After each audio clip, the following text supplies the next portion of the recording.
10 Indians by Ernest Hemingway.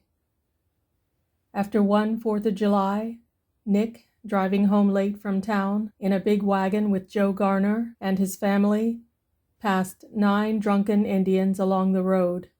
He remembered there were 9 because Garner, driving along in the dusk, pulled up the horses, jumped down into the road, and dragged an Indian out of the wheel rut. The Indian had been asleep, face down in the sand. Joe dragged him into the bushes and got back up on the wagon box. "That makes 9 of them," Joe said, "just between here and the edge of town." "Them Indians," said Mrs. Garner. Nick was on the back seat with the 2 Garner boys. He was looking out from the back seat to see the Indian where Joe had dragged him alongside the road. "Was it Billy Tabashaw?" Carl asked. "No." "His pants looked mighty like Billy." All Indians wear the same kind of pants. "I didn't see him at all," Frank said. "Pa was down into the road and back up again before I seen a thing. I thought he was killing a snake." "Plenty of Indians'll kill snakes tonight, I guess," Joe Garner said. "Them Indians," said Mrs. Garner. They drove along. The road turned off from the main highway and went up into the hills. It was hard pulling for the horses, and the boys got down and walked. The road was sandy. Nick looked back from the top of the hill by the schoolhouse. He saw the lights of Petoskey and, off across Little Traverse Bay, the lights of Harbor Springs. They climbed back into the wagon again. "They ought to put some gravel on that stretch," Joe Garner said. The wagon went along the road through the woods. Joe and Mrs. Garner sat close together on the front seat. Nick sat between the 2 boys. The road came out into a clearing. "Right here was where Pa ran over the skunk." "It was further on."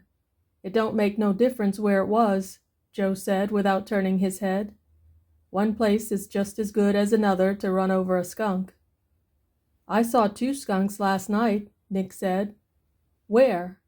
"Down by the lake. They were looking for dead fish along the beach." "They were coons, probably," Carl said. "They were skunks. I guess I know skunks." "You ought to," Carl said. "You got an Indian girl." "Stop talking that way, Carl," said Mrs. Garner. "Well, they smell about the same." Joe Garner laughed. "You stop laughing, Joe," Mrs. Garner said. "I won't have Carl talk that way." "Have you got an Indian girl, Nicky?" Joe asked. "No." "He has 2, Pa," Frank said. "Prudence Mitchell's his girl." "She's not." "He goes to see her every day." "I don't," Nick said. Nick, sitting between the 2 boys in the dark, felt hollow and happy inside himself to be teased about Prudence Mitchell. "She ain't my girl," he said. "Listen to 'em," said Carl. "I see them together every day." "Carl can't get a girl, not even a squaw." Carl was quiet. "Carl ain't no good with girls," Frank said. "You shut up." "You're all right, Carl," Joe Garner said. "Girls never got a man anywhere. Look at your pa." "Yes, that's what you would say." Mrs. Garner moved close to Joe as the wagon jolted. "Well, you had plenty of girls in your time." "I'll bet Pa would never have had a squaw for a girl." "Don't you think it," Joe said. "You better watch out to keep Prudy, Nick." His wife whispered to him, and Joe laughed. "What you laughing at?" asked Frank. "Don't you say it, Garner," his wife warned. Joe laughed again. "Nicky can have Prudence," Joe Garner said. "I got a good girl." "That's the way to talk," Mrs. Garner said. The horses were pulling heavily in the sand. Joe reached out in the dark with the whip. "Come on, pull into it. You'll have to pull harder than this tomorrow." They trotted down the long hill, the wagon jolting. At the farmhouse, everybody got down. Mrs. Garner unlocked the door, went inside, and came out with a lamp in her hand. Carl and Nick unloaded the things from the back of the wagon.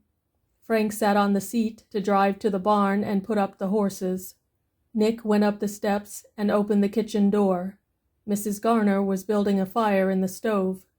She turned from pouring kerosene on the wood. "Goodbye, Mrs. Garner," Nick said. "Thanks for taking me." "Aw, shucks, Nicky. I had a wonderful time." "We like to have you. Won't you stay and eat some supper?" "I better go. I think Dad probably waited for me." "Well, get along then. Send Carl up to the house, will you?" "All right. Good night, Nicky." "Good night, Mrs. Garner." Nick went out the farmyard and down to the barn. Joe and Frank were milking. "Good night," Nick said. "I had a swell time." "Good night, Nick," Joe Garner called. "Aren't you going to stay and eat?" "No, I can't. Will you tell Carl his mother wants him?" "All right. Good night, Nicky." Nick walked barefoot along the path through the meadow below the barn. The path was smooth and the dew was cool on his bare feet. He climbed a fence at the end of the meadow, went down through a ravine, his feet wet in the swamp mud, and then climbed up through the dry beech woods until he saw the lights of the cottage. He climbed over the fence and walked around to the front porch. Through the window he saw his father sitting by the table, reading in the light from the big lamp. Nick opened the door and went in. "Well, Nicky," his father said, "was it a good day?" "I had a swell time, Dad. It was a swell 4th of July. Are you hungry?" "You bet." "What did you do with your shoes?" "I left them in the wagon at the Garners." "Come on out into the kitchen." Nick's father went ahead with the lamp. He stopped and lifted the lid of the icebox.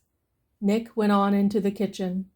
His father brought in a piece of cold chicken on a plate and a pitcher of milk and put them on the table before Nick. He put down the lamp. "There's some pie, too," he said. "Will that hold you?" "It's grand." His father sat down in a chair beside the oilcloth-covered table. He made a big shadow on the kitchen wall. "Who won the ball game?" "Petoskey, 5-3. His father sat watching him eat and filled his glass from the milk pitcher. Nick drank and wiped his mouth on his napkin. His father reached over to the shelf for the pie. He cut Nick a big piece. It was huckleberry pie. "What did you do, Dad?" "I went out fishing in the morning." "What did you get?" "Only perch." His father sat watching Nick eat the pie. "What did you do this afternoon?" Nick asked.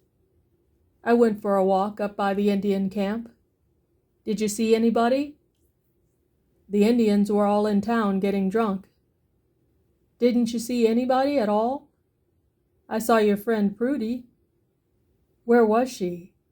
"She was in the woods with Frank Washburn. I ran onto them. They were having quite a time." His father was not looking at him. "What were they doing?" "I didn't stay to find out." "Tell me, what were they doing?" "I don't know," his father said. "I just heard them threshing around." "How did you know it was them?" "I saw them." "I thought you said you didn't see them." "Oh, yes, I saw them." "Who was it with her?" Nick asked. "Frank Washburn." They were were they what?" "Were they happy?"